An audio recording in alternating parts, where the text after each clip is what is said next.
All right, let's go ahead and get started tonight. So I'd like to call this meeting of the Public and Legislative Affairs Committee to order. It is February 9th, 2026 and 7:32 p.m. and we are meeting here in a virtual format.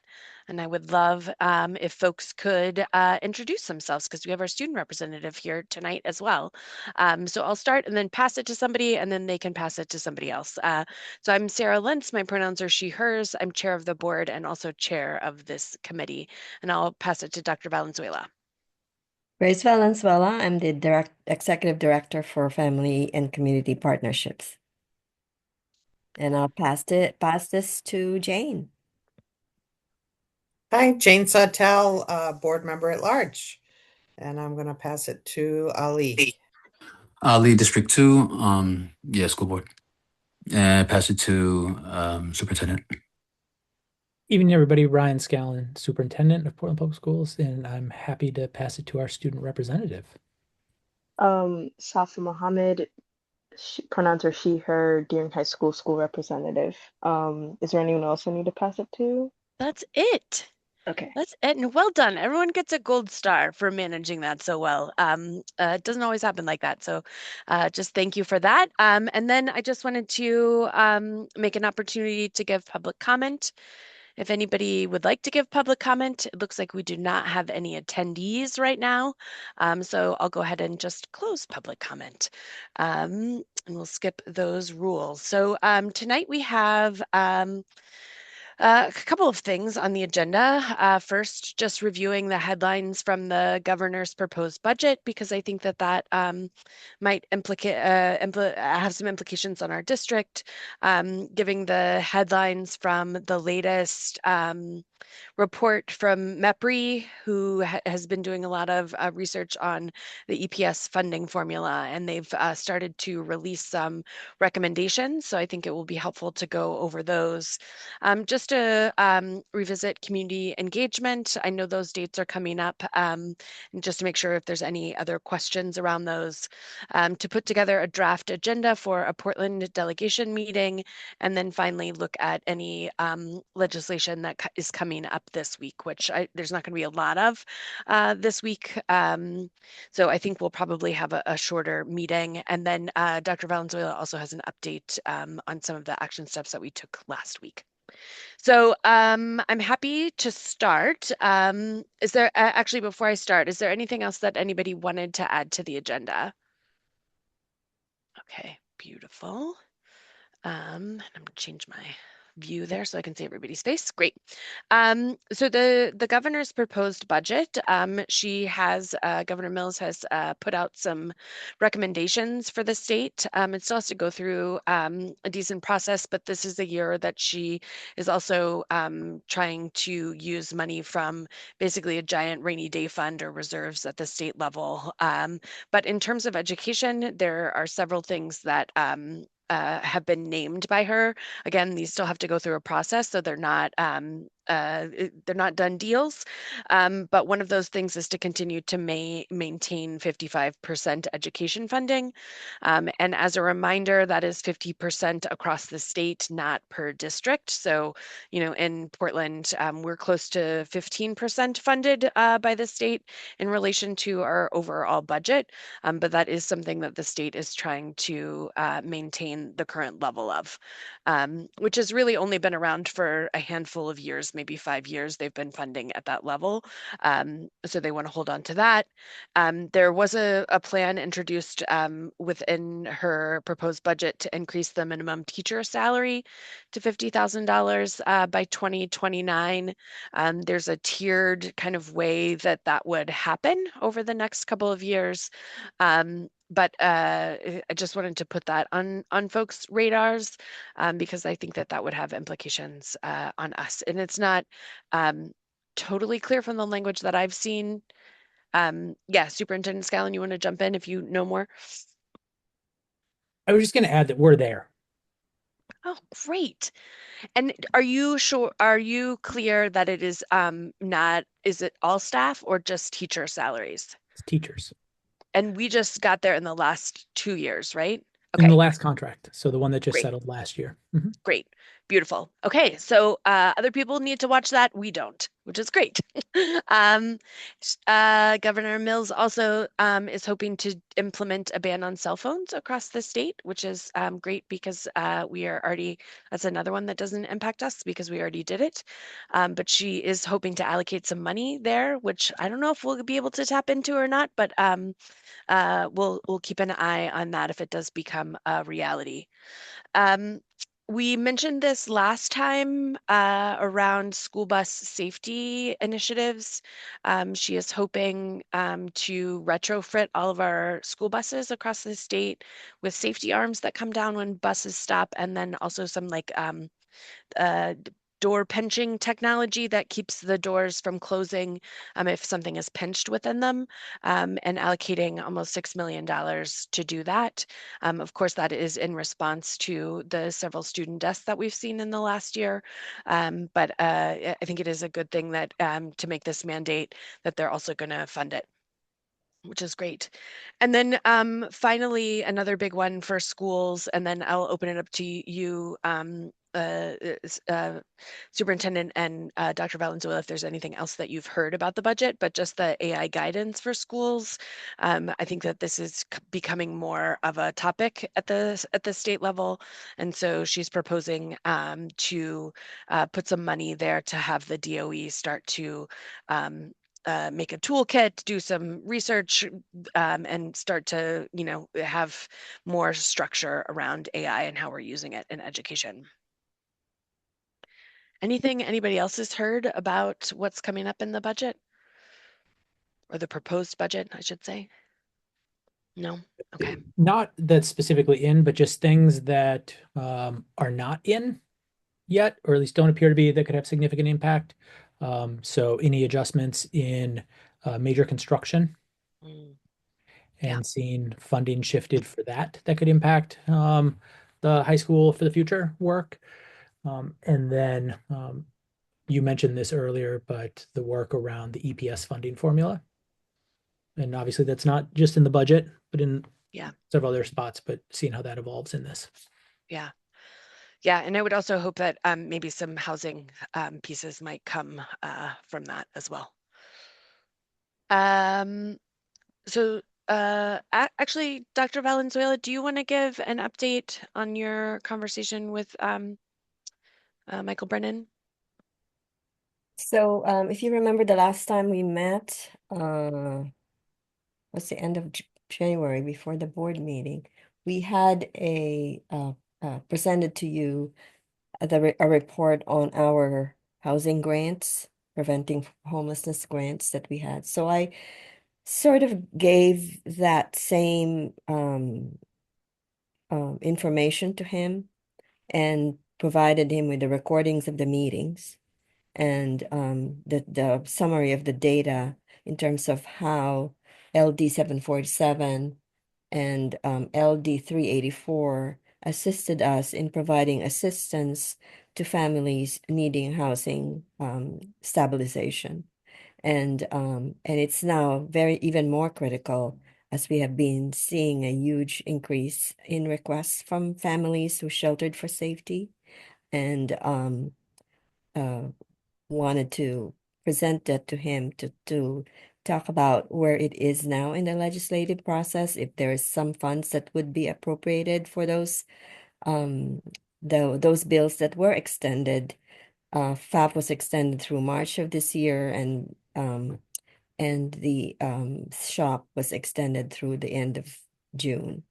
So moving forward, is there another year of the grant cycle is the question that I was asking him as well. And he requested the data because that was going to be useful for him in conversation with his colleagues.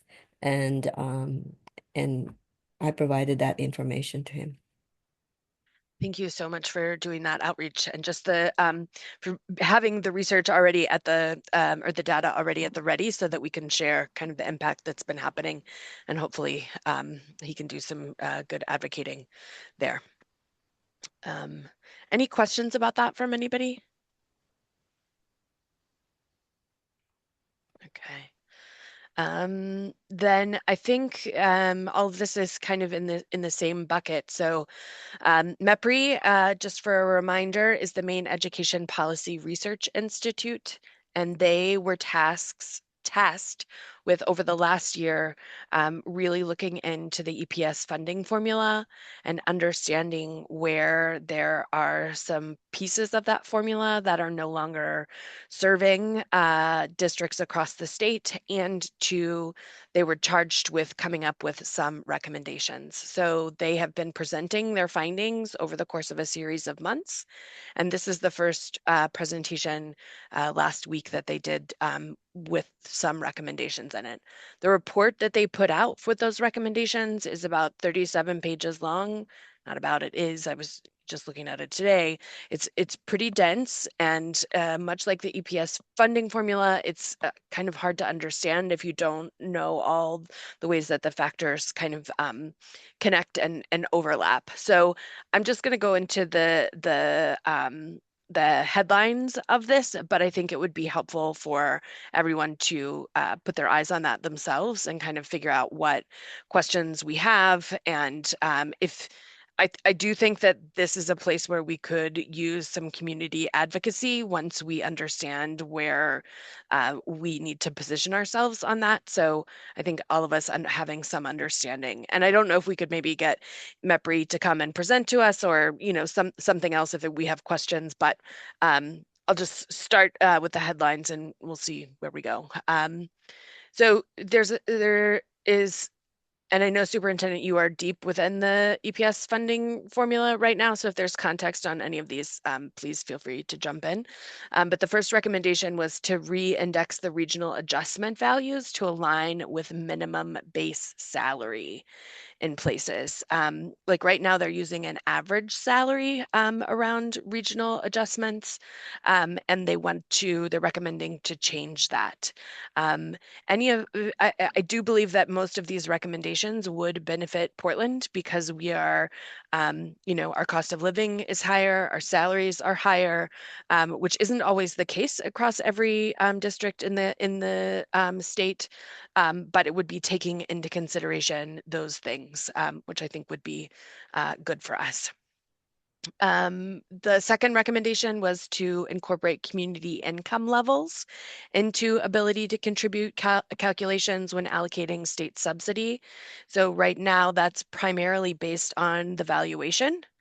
And so this would be almost like a counterbalance that I do believe would, again, benefit Portland and other places where, in Portland, we have this huge disparity of incomes, and all of that would be taken into consideration. Superintendent, is there anything you would add on those two based on kind of what you've heard or seen at this point? And this has only been out for a week, so I don't think that there's a lot of information that's happened, or further conversation that's happened.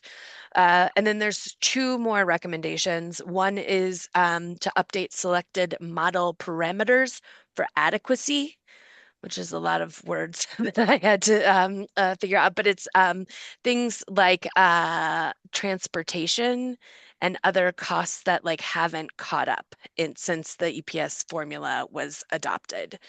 That's about as much as I know about that one right now, but it's basically like little things within the formula that just need to be updated based on just increases over the years. And then finally, to restructure special education and to increase regional supports. So this has long been something in Portland that we know that we don't get reimbursed at the rate for special education through the formula of what it costs us. So, at least for as long as I've been on the board, every year education costs have gone up by millions of dollars, but our reimbursement rate has not kept up with that. And so this fourth recommendation would be to look at those pieces.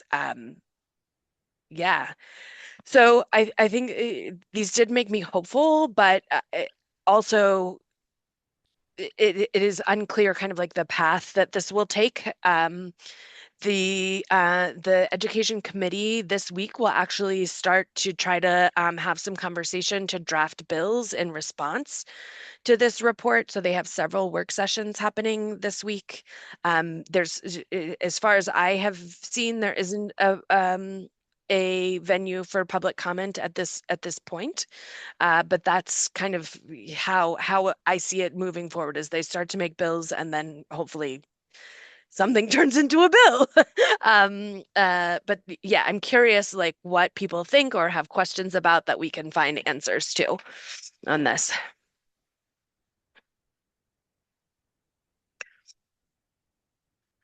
Questions, thoughts from anyone? Yeah, Board Member Sawtelle, go ahead. I'm just curious, and I could be completely off base, but I know property values in Portland are very, very high, but I also know that in the past we have offered some pretty heavy-duty tax incentives to new structures, new businesses moving in, and I don't understand if that's calculated into the formula. Like I always, every time we start talking about this, I want to talk to the city council and find out if those deals that we cut to attract businesses are hurting us in other, on our end. Superintendent, do you want to respond to that one? Yeah, And then I happy can to. talk about the pilot. So, Board Member Sawtelle, I fear that what I'm going to share with you is just going to make your head like blow up a little bit more, which is that when we talk about property valuation for income that we receive, we use the city's valuation. And they have a valuation of what is the actual taxable property. And so I'm sure that that factors in where there is an abatement or another tax policy that means that it's not on the rolls. Because what the board is really approving is the actual tax levy in terms of funds we'll receive, not the rate. And so when we talk about it from a revenue end, we actually talk about it that way. When we talk about what the state does, the state has its own valuation for the property, and it's a little bit different than what the city has. And the reason that is because, as you saw, when property valuation changed in the last year, the property value in Portland didn't just magically overnight increase by $2 million, but it was the city resetting what is the base.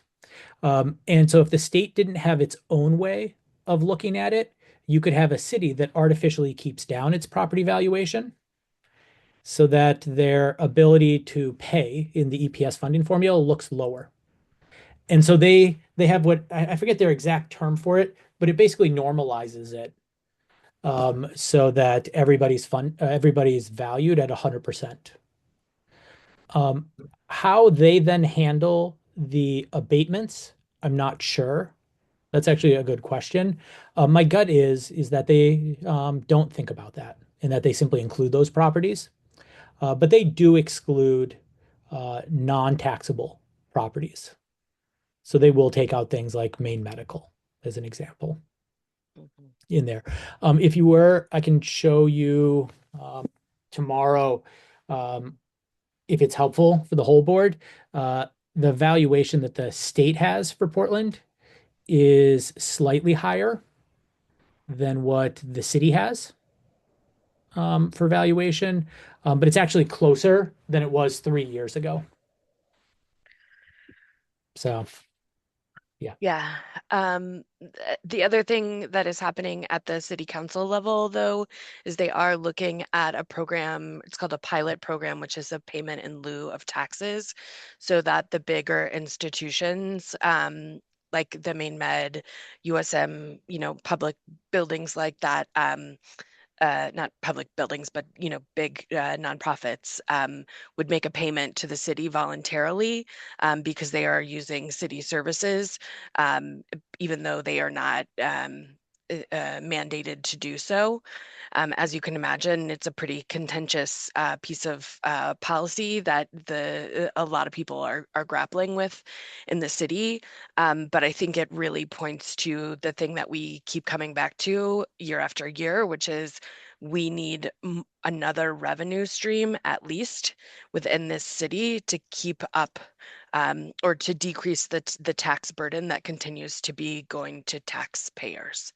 And we're seeing that we'll get into it, about this year's tax EPS funding, but again, we're going to see that trend that the state is relying more and more on Portland taxpayers to cover the expenses for both city and education sides of the budget, and in a way that feels unsustainable and has felt unsustainable for many people in the city. So that is coming in all really great questions. Dr. Valenzuela, did you want to add something? I just want to have ask you a question about the EPS formula. Mm. So did they say anything about changing any of the weighting system that that we have currently for instance, for EL learners, Yeah, for dis there there disadvantaged? there is like language in there to like look at it and review it and update it, but I didn't, and this could have been in the end of the report that I just didn't see. I didn't get to the specifics of what that was looking like. I was really hoping that we would see like uh, um, an amplifier factor that is if a student falls into multiple categories, that student would then get another kind of weighted portion on top of them, but I don't think that's there. I don't know, Superintendent, if you have gotten into the weeds on that. So just a little bit, and it's in one of the recommendations you talked about, which was update selected model parameters for adequacy. This piece around making sure that what the formula produces matches up with the cost. And so they do have a piece around tiered economically disadvantaged student weights and increasing that from 0.15 to 0.35 per pupil. I'm just going to say something here that I just want to like name, which is that when you look at the two sides of the EPS funding formula, you're going to hear me like beat this drum in the budget process as well, is well, we often talk about and focus on the weights. It gets swallowed, it gets dwarfed by the property valuation. So just to give a comparison, Yeah. we're going to talk tomorrow about how our student population is down a little bit. And it's also down in multilingual and it's down in economically disadvantaged. Okay. So all of that should pull down our funding formula and how much we receive. When they look at the funding formula, if property valuation had stayed flat, okay, so it hadn't changed in Portland, we would have received $7.8 million more next year. But because of the change in property valuation, we're actually losing $4.1 million. That's a swing of 11.9 or $11.8 million just because of property valuation. That's 18% of our total funding that we're losing. And so when you just think about this, oftentimes it is thought to focus on the weighting because of the way the formula is built currently for Portland, because it is a high need and a high value. That high value part is where the focus has to be, because otherwise they'll change the weighting. Everybody will see that benefit, and our valuation will go up by $1 million or $1.5 billion, and we'll lose all of it. Yeah. It's not good news, which we are, going to get into the weeds for sure tomorrow night as we start the budget process. But yeah, it's really tough news. And I think in the years past, we've thought that there might be able to be some relationships or partnerships with other potentially coastal towns up the the coast who are, also seeing increase in valuation, but it's just nothing in comparison to what has happened in Portland in the last year. And so, it is important in Augusta that there's a real lawmakers want to pass bills that help multiple cities and multiple school districts, right? And so I think it is looking a little bit more challenging to find a case that is not just about Portland versus other people. But I think it's also just like, well, we have over 6,000 students. We have an incredibly diverse and complex district that is incredible and a draw for so many, right? So I think it is, this is all connected, but we're in touch with representatives to figure out what are our next steps here, to try to advocate for different and better funding for our district. Any other thoughts or questions about any of that we just opened up about? Can I just add one additional thought? And you said this a little bit, is the general direction of the recommendations have the potential of being positive, and very small changes in them could have significant impact in the reverse. And so I share that just to say that I think we're going to really have to pay attention to this, and it's going to have to be in the weeds. Yeah. Paying attention to. Yeah, and I just think, we have seen incredible engagement from our community over the last, 6 months. And I think that this is kind of where I'm hoping the engagement can continue to turn once we know what it is that we need to be asking for and what we need to push for, because I do think it's going to be really important for our community to show up and really show how important this is to our district. So more on that probably in the next week or two as we get more information. Then I put this on the agenda, but then I realized we had talked about it the last time, or just around the upcoming community engagement. I don't think I've seen it come across on the calendar yet. Is it? Yeah. So, Ryan, do you have the capacity to put it on the chat or It would take me a minute to locate the chair. The reason you haven't seen it is the changes in the calendar for the board meeting to align with the city and budget Yeah. process, which just happened last week, actually conflicts with a number of the community engagement sessions. And Okay. so we have to adjust. Okay. Is there anything that we need to do in this meeting tonight to do that, or is that something that you're handling? just So wanna, yeah, go I ahead, have Chris. it already, Oh, you have it? yeah, I have it already reorganized, Ryan, and it's confirmed. The locations are confirmed. So it's called Schedule of Community Engagement with Board Members 25-26. So this I was gonna put it on the last week's board update, but then Ryan realized that these dates conflict with the new schedule for with the city, and so we had to regroup. And so I got the confirmation today for these dates and times and location. So you will see spring sessions with parents and community, and then spring session with staff, and then spring session with students. Beautiful. So all of these, and I just want to note that it is really a challenge to put together the schedule, given that it's also Ramadan month, and it's also parent-teacher conferences. So it's packed. Yeah. I hope that, it's going to be a tight schedule on your end, to make sure that there are board members who will be in these sessions. Yeah. So we have, as requested, we have schools. We also have a virtual for the community session, and we have a community location. So United Way, and then we will also again use Woodford's Club for the interpreted one. And that is in the morning.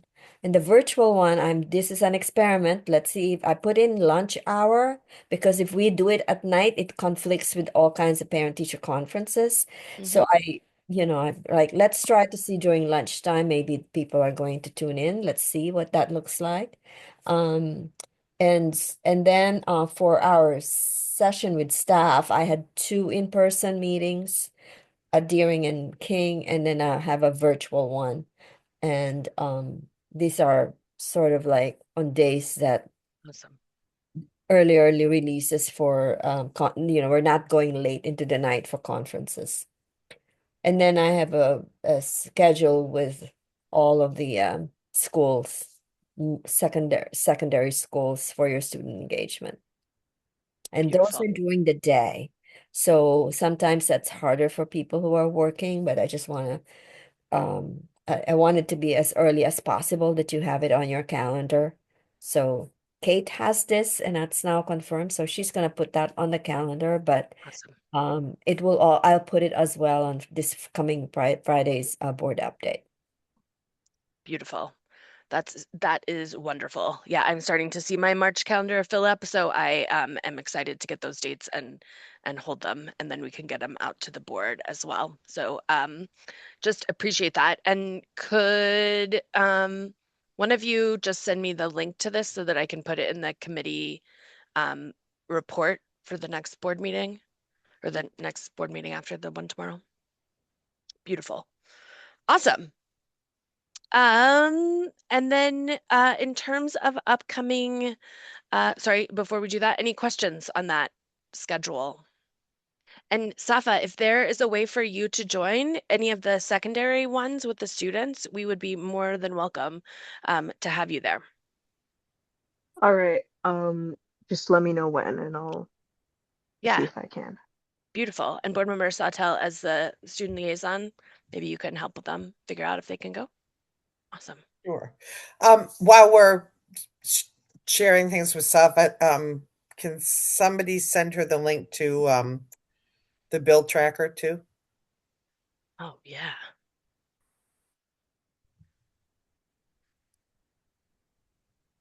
Yes. Chair, while you're doing that, Mhm. just one, can I say thank you to Grace for putting this together when we went back and forth on it just on Friday. And so can't believe it's Monday. So thank you, Grace. Yeah. I do have a question um, about the window of time that we have open right now for students. Um, and right now it's all sitting in the budget window. And I'm thinking about how it can be a challenge to get board participation during that time. And now it's happening a lot in a very condensed time. And so I'm wondering if you, Chair, or the committee has a preference about keeping it tight like this and really supporting to get board members there, or if we want to extend the window. And I can put it up on screen, the student ones, but you'll see it's very tight.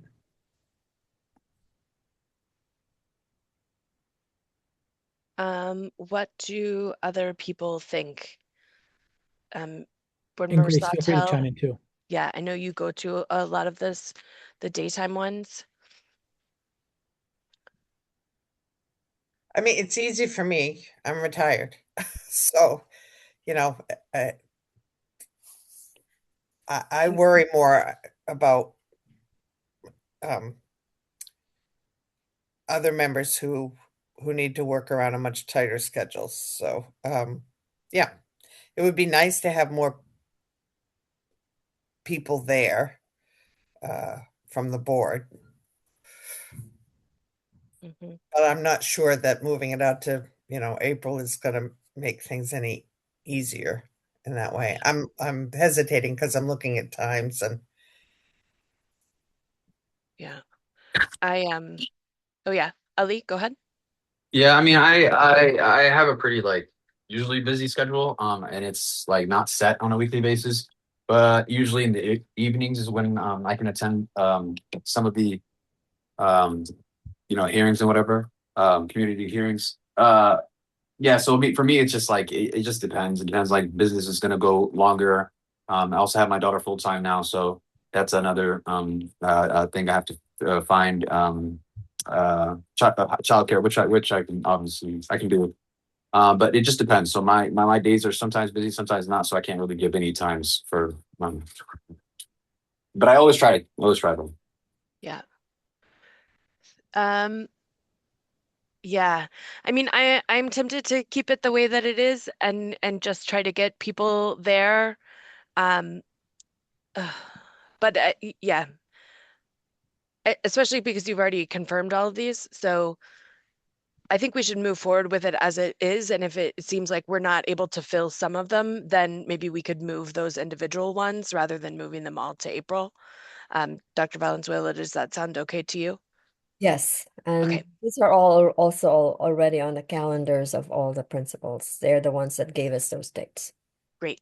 Yeah, then let's go ahead and move forward with that. And I do think last spring we had a really good note-taking system where everything lived in the same document and board members could share that and get the notes from sessions they couldn't be at.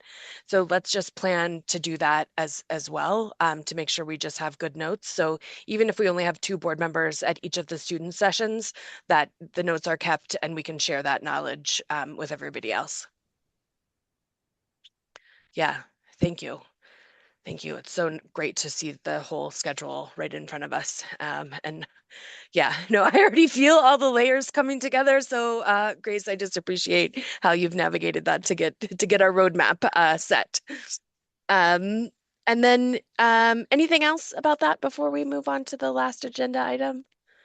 Um, okay, so the last thing is just upcoming legislation this week, and according to the state legislation calendar, there aren't any bills that are coming up this week that are on our tracker.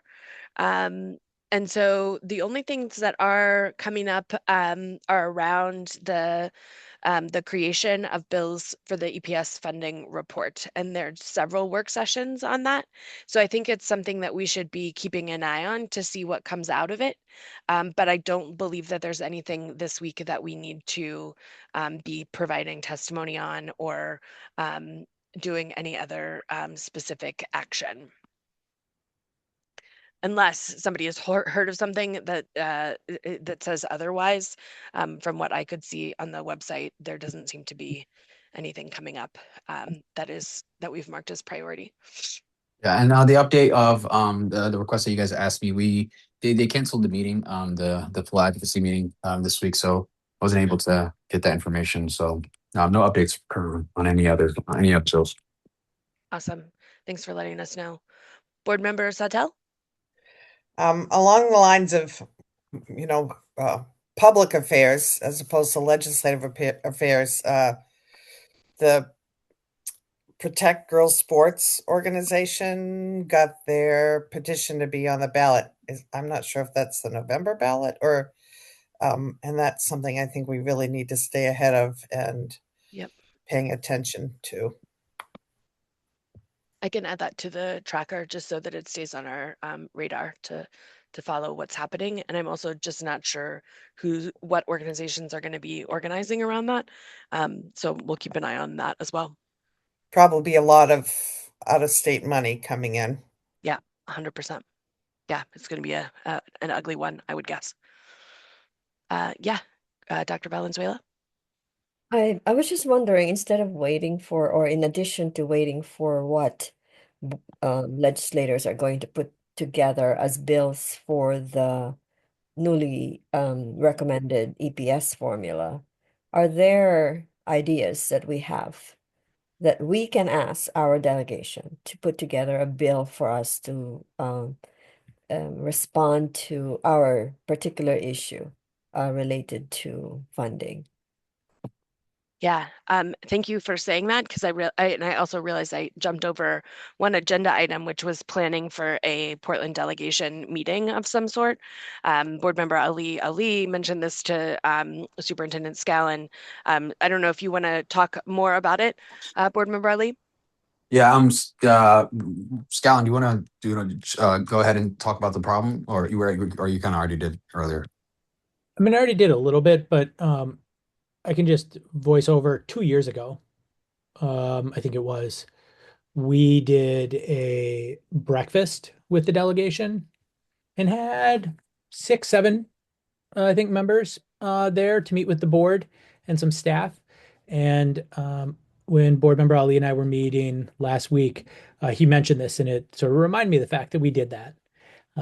And a question of whether we do that again and using the EPS funding formula as a really good topic to put our heads together around. Yeah, I think it's a great idea. Yeah, so I think like one of the biggest things that we were even considering. I mean, it's going to be hard to try to get something to pass just Portland alone, and not including other municipalities and whatnot. But um, looking instead of just looking at the price value for all the houses and stuff like that, also looking into the immigration numbers and the salaries, right? Because our schools are not filled with people that own homes, like like the children of people that own homes. More than half of our schools, I'm pretty sure, I would say, are renters as well. So, and that's just just guesstimation. So the way they're valuing how much money that we're going to be getting, of what is that, 55% of it is not it wouldn't, the way they're using it, that the numbers, it just wouldn't fit for us. And I mean, other cities they're making more. They're getting a lot of smaller cities are getting more money than we are, and it's like yeah, it's kind of messed up on our end. But just to have our delegation, people that are representing us from our city, as well as other locations that I can invite them to, and we can do some advocacy around that to try to see if we can get a bill in. So that's pretty much Mhm. it. Doctor, Yeah, do you have information about surrounding communities in Portland and what are they getting less than that they got last year or more than they got last year? Gallon knows that. Yep. It very much depends, community by community. Cape Elizabeth is losing some funding. Nowhere near what yeah. we are. No Nobody one is. across the state is losing as much funding as we are. No one's Yeah. over 1 million. But like Gorham is gaining. It just has to do with the mix of both changes in student enrollment and in valuation, and whether valuation's increasing at the same rate as the state, more or less. In ours, the number is just so big that when you multiply it, it just really comes out in a disadvantage. But yeah, there are districts that from a percentage end are actually losing a higher percentage than us, but nobody's losing the dollar amount that we are. Yeah, can you give that one example that you told me about Gorham? How much money we're losing compared to how much money they're increasing? I don't remember it exactly off the top of my head, but when you think about EPS funding prior to reimbursements for special education, that kind of piece, we get something like $12 million, and Gorham gets somewhere between 24 and $26 million Oh, next year. Yeah. So that's yeah, just to be super clear, like that is what the formula says. We only get $12 million from the state this year out of our 130+ million budget. Yeah, I mean it's that's right at like the base level. The complexity when you add in reimbursements, et cetera, becomes more complex, but um, yeah, but it is significant. I mean, Lewiston, uh, probably the closest in terms of comparable size of student enrollment. It's the closest, I think. And demographic gets 74 or $76 million versus our 12, our actual number from the state this year will be closer to 19 because of reimbursements. So I just don't want to like have anybody think we're misleading them on this. Thank But you yeah, for expressing the nuances.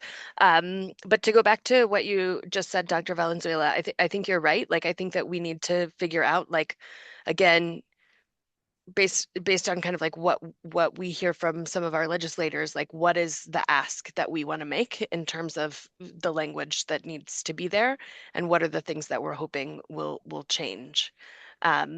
And have you done that before in the past?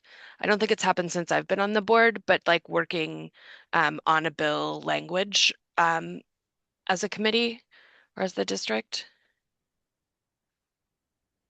I had done that before with specifically for English language learners with, former, Representative Glenn Cummings when Okay. he was Yeah. together. Yeah, but usually because, they connect with you if you have an expertise in some things, and then they'll, ask you for that information. So, yeah, we've done that with Senator Brennan before as well. Yeah. Um, Okay. But they So already have an idea of what they, you know what I mean, what they yeah. want, and then just, run it by you to say, so what are the pros, cons, challenges with this, or does this make sense? Yeah. Um, so I wonder if it might be worth trying to figure out when we could have the delegation meeting. And I think probably on a Monday or Friday, just because there's less meetings in Augusta on those days. Um, but I also just wonder, last time we hosted people at central office, but I am wondering if maybe we could do a short tour of a school, just because I'm not sure that all of our people have been inside of our schools. So just curious if maybe we might be able to do it in a school and then meet with folks there. So I have no idea what calendaring looks like for that. But and timing, I would look to this group to, figure out. There's a lot going on, so I'm just not sure when it makes sense to try to schedule this. Chair, who do you want the ask to come from? Do you want myself and Grace to send it? Do you want to send it to the delegation? Because I think that would be the first question, is giving to them 2 or 3 dates and seeing what interest is in engagement since session has already started. Yeah, I think it, like, on behalf of the district and, on behalf of the district and this committee specifically, makes sense. I don't think it matters if it comes from whose email address, but I think like the invitation is on behalf of the district and this committee.